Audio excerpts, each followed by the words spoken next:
ఆంధ్ర తెలంగాణలో తక్కువ ఫీజులతో high quality results ఇస్తున్న ఏకైక సంస్థ Thirumal IAS institute. Welcome to Suman TV. రుణమాఫీ పైన ఇంకా చాలామంది రైతుల్లో ఆందోళన కనిపిస్తుంది. ఇక్కడ మా ఇమేజ్ చూస్తే మీకు స్పష్టంగా అర్థమవుతుంది. చాలామంది రైతుల పరిస్థితి ఇట్లనే ఉంది. కావాలని చేపించిన ఈ ఇమేజు రుణమాఫీ 2 లక్షలు పైన, అంటే 2 లక్షల కంటే ఎక్కువ రుణం తీసుకున్న, అప్పు తీసుకున్న, బ్యాంక్ లోన్ తీసుకున్న సంగతి ఏంది? గవర్నమెంట్ ఏమో స్పందిస్తలేదు, ప్రతిపక్షం ఏమో రుణమాఫీ చేయలేదని రోజుకో ఊళ్ళ డంకా మోగిస్తోంది, ప్రచారం చేస్తోంది. రైతుల్లో కూడా ఈ ఆందోళన రోజు కింద పెరిగిపోతుంది. గవర్నమెంట్ దీనిపైన స్పష్టత ఇస్తుందా ఇవ్వదా అనేది కూడా రైతుల్లో నుంచి వినిపిస్తున్న అతిపెద్ద ప్రశ్న. ఎందుకంటే 3 విడతలు రుణమాఫీ చేసింది గవర్నమెంట్. 3 విడతల్లో దాదాపు 17 లక్షల 3 విడతల్లో 22 లక్షల మంది రైతులకి రుణమాఫీ అయింది. ఇది అఫీషియల్ లెక్కనే. 22 లక్షల మంది రైతులకి రుణమాఫీ అయింది. దాదాపు 17,963 కోట్లు బ్యాంకుల్లో డబ్బులు జమ చేశారు. అందరు తీసుకున్నారు కూడా. 17,963 కోట్ల వరకు దాదాపు బ్యాంకుల్లో డబ్బులు వేసిరు. 2 లక్షల లోపు బ్యాంకుల లోన్ ఎవరికైతుందో వాళ్ళందరూ బెనిఫిట్ అయ్యారు. ఆల్మోస్ట్ ఆల్ బెనిఫిట్ అయ్యారు. ఎప్పటి నుంచి? 2018 డిసెంబర్ 12వ తారీఖు నుంచి 2024 డిసెంబర్ 9 తారీఖు వరకు ఎవరికైతే బ్యాంకుల్లో కొత్త లోన్లు తీసుకున్నారో, పాత లోన్లు రెన్యువల్ చేసిరో వాళ్ళకి రుణమాఫీ అయితే అయ్యింది.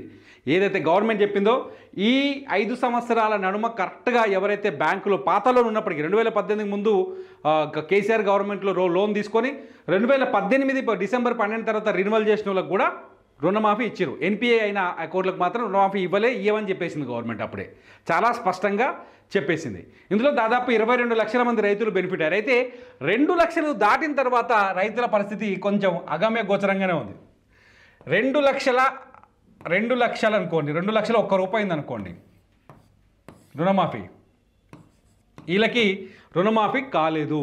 కానీ గవర్నమెంట్ ఏం చెప్పిందంటే 2 లక్షలకు పైన బ్యాంకులో లోను ఉన్న వాళ్ళకి కూడా రుణమాఫీ ఇస్తామని చెప్పింది గవర్నమెంట్.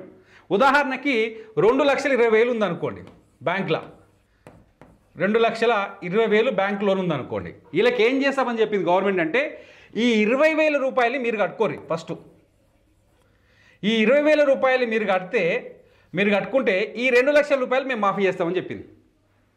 అర్థమైంది కదా? 2,20,000 అయిందనుకో బ్యాంకులో, మిత్తితో కలిపి అంత కలిపి అసలు మిత్తి కలిపి 2,20,000 అయితే ఆ 20,000 మీరు కట్టుకోండి, ఆ మిగతా 2 లక్షలు మేము తీసేస్తామని చెప్పింది. అయితే 3వ విడత వరకు ఏం చేసింది? ఫస్ట్ విడత ₹1,00,000 ఇచ్చింది, 2వ విడత ₹1,50,000 ఇచ్చింది, 3వ విడత ₹2,50,000 వరకు ఉన్న వాళ్ళకి ఇచ్చింది. 4వ విడతలో ఈ 2 లక్షలకు పైన ఉన్న వాళ్ళకి మేము రుణమాఫీ చేస్తామని గవర్నమెంట్ హామీ ఇచ్చింది. కానీ ఇంతవరకు అది ఎక్కడికి వచ్చిందో అర్థం కాలేదని చెప్తుంది. మొన్న నేను ఒక వీడియో చేసిన దసరాకి రుణమాఫీ పండగ కూడా చేయాలని గవర్నమెంట్ నిర్ణయించినట్టుగా తెలుస్తోంది. దసరా నాటికి, వచ్చే దసరా పండుగ నాటికి 4,25,000 మంది రైతులకు, 4,28,000 మంది రైతులకి రుణమాఫీ చేస్తామని గవర్నమెంట్ చెప్తుంది. అందులో ఈ 2 లక్షల అప్పు బ్యాంకులో 2 లక్షలు దాటిన వాళ్ళు కూడా ఉంటారని చెప్తుంది గవర్నమెంట్. ఇందులో ఎవరెవరు ఉంటారంటే 2 లక్షల కంటే ఎక్కువ బ్యాంకులో లోన్ ఉండి, ఉదాహరణకి 2,20,000 ఇంతకుముందు లెక్క చెప్పినా కానీ 2,20,000 ఉందనుకోండి, 20,000 కట్టుకుంటే 2 లక్షలు రుణమాఫీ చేస్తారు. 2,50,000 ఉందనుకోండి, 50,000 కట్టుకుంటే 2 లక్షలు రుణమాఫీ చేస్తారు.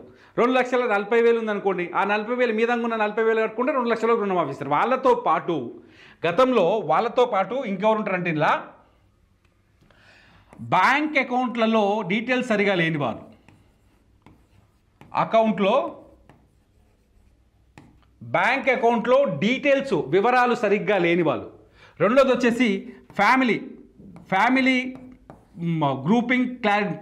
గ్రూపింగ్ లేని వాళ్ళు, ఫ్యామిలీ పైన స్పష్టత లేని వాళ్ళు, ఫ్యామిలీ ఇష్యూస్ ఉన్న వాళ్ళు అనుకోండి, ఫ్యామిలీ సమస్యలు ఉన్నవాళ్ళు, కుటుంబ సమస్యలు. ఎందుకంటే భార్య పేరు మీద 1,00,000 ఉండొచ్చు, కొడుకు పేరు మీద 50,000 ఉండొచ్చు, భర్త పేరు మీద ఇంకో 50,000 ఉండొచ్చు.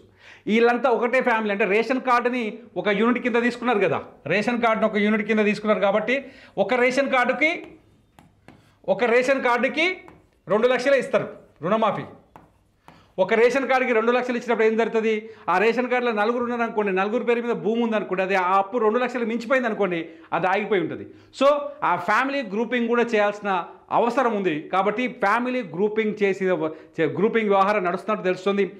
ఈ నెలాఖరికి దాదాపు 4,16,000 మందికో 4,50,000 మంది ఫ్యామిలీస్ గ్రూపింగ్ అయిపోద్దని చెప్పేసి గవర్నమెంట్ అంచనా వేస్తోంది. 4,250 కోట్ల వరకు ఈసారి రుణమాఫీకి డబ్బులు ఖర్చు అవుతాయని చెప్పేసి గవర్నమెంట్ అంచనా వేస్తున్నట్టు తెలుస్తుంది. సో ఇందులో ఎవరుంటారు? బ్యాంకు అకౌంట్ వివరాలు సరిగా లేని వాళ్ళు వివరాలు సరి చూసినప్పుడు ఏఈఓల దగ్గరికి వెళ్ళి మీ వివరాలు మీ ఫిర్యాదులు చేయమని చెప్పారు. దాంతోపాటు రుణమాఫీ యాప్ క్రియేట్ చేసి మీ ఇళ్లలోకి వచ్చి అగ్రికల్చర్ అధికారులు వివరాలు సేకరిస్తున్నారు. మీ ఆధార్ కార్డులలో నెంబర్లు తేడా ఉన్నవాళ్ళు, మూడో వాళ్ళు ఎవరుంటారు? ఆధార్ కార్డులలో తప్పులు పడ్డవాళ్ళు, ఆధార్ కార్డు నెంబర్ తప్పులు పడుతుంది కదా, ఆధార్ కార్డు నెంబర్ తప్పులు ఉన్నాయి. చాలామంది ఆధార్ కార్డులు తప్పిచ్చిన నెంబర్లు మీరు ఒకసారి చెక్ చేసుకోరు. మీ ఫోన్ నెంబరు, ఆధార్ కార్డు వేరే ఖాతాలు కూడా అటాచ్ అయ్యి ఉంటాయి. అది బ్యాంకులో జరగవచ్చు, తప్పు లేకపోతే మీరు ఇస్తప్పుడే తప్పియచ్చు. ఇట్లాంటి వాళ్ళ ఇంకో సమస్య కూడా ఉంది. ఇదేంటంటే కుటుంబాలు విడిపోతాయి కదా, ఏర్పడతారు కదా కుటుంబాలు, తండ్రి కొడుకు ఇట్లా కుటుంబాలు వేరుపడి భూములు పంచుకుంటారు, ఫ్యామిలీస్ డిఫరెంట్గా ఉంటాయి, ఒకటే రేషన్ కార్డులు ఉంటారు. ఇట్లాంటి వాళ్ళ సమస్యలు కూడా పరిష్కరించడానికి గవర్నమెంట్ చాలా స్పష్టంగా అయితే గవర్నమెంట్ మొదటి ఒక ముచ్చట చెప్తుంది ఏంటంటే రేషన్ కార్డు ఎప్పుడు ప్రామాణికం కాదు, రేషన్ కార్డు అనేది ఎప్పుడు ప్రామాణికం కాదు. కాబట్టే గ్రామీణ ప్రాంతాల్లో ప్రతి ఇంటికి అగ్రికల్చర్ ఆఫీసర్లను పంపించి ఫ్యామిలీ గ్రూపింగ్ చేస్తున్నామని చెప్పింది. రేషన్ కార్డు ఉన్నా లేకపోయినా రుణమాఫీ చేస్తామని చెప్పింది కదా గవర్నమెంట్. సో గ్రామీణ ప్రాంతాల్లో మీ ఇళ్ళకి వచ్చి వాళ్ళు డీటెయిల్స్ తీసుకొని నమోదు చేసి వీళ్ళంతా ఈ ఫ్యామిలీ ఆ ఫ్యామిలీ అని చెప్పేసి మీ ఫ్యామిలీ వివరాలన్నీ నమోదు చేస్తారు. ఆ నమోదు చేసిన వాళ్ళందరికీ దసరాకి అటు ఇటు రుణమాఫీ జరిగే అవకాశం కనిపిస్తుందని గవర్నమెంట్ చెప్తుంది. కానీ రైతుల్లో మాత్రం ప్రశ్నలు చాలా స్పష్టంగా ఉన్నాయి. నేను చాలా వీడియోలు చేసిన, నా వీడియోల కింద కామెంట్స్ చేస్తున్నారు చాలామంది, రుణమాఫీ అవుతుందా లేదా అని చెప్పేసి. దీనిపైన గవర్నమెంట్ ఒక స్పష్టత ఇస్తే బాగుండనేది రైతుల నుంచి వ్యక్తమవుతున్న ప్రశ్న. గవర్నమెంట్ మాత్రం అక్కడక్కడ వ్యవసాయ శాఖ మంత్రి తుమ్మల నాగేశ్వరరావు గారు మాట్లాడుతున్నారు, ముఖ్యమంత్రి మాట్లాడుతున్నారు, మిగతా మంత్రులు పార్టీ నాయకులు మాట్లాడుతున్నారు. కానీ ఇప్పటికి జరిగింది 2 లక్షల వరకే రుణమాఫీ అనే విషయాన్ని మర్చిపోతున్నారు. కేవలం 2 లక్షల వరకే రుణమాఫీ చేసినాం, మిగతా ముచ్చట అట్నే పెండింగ్లో ఉందనే విషయాన్ని మర్చిపోతున్నారు.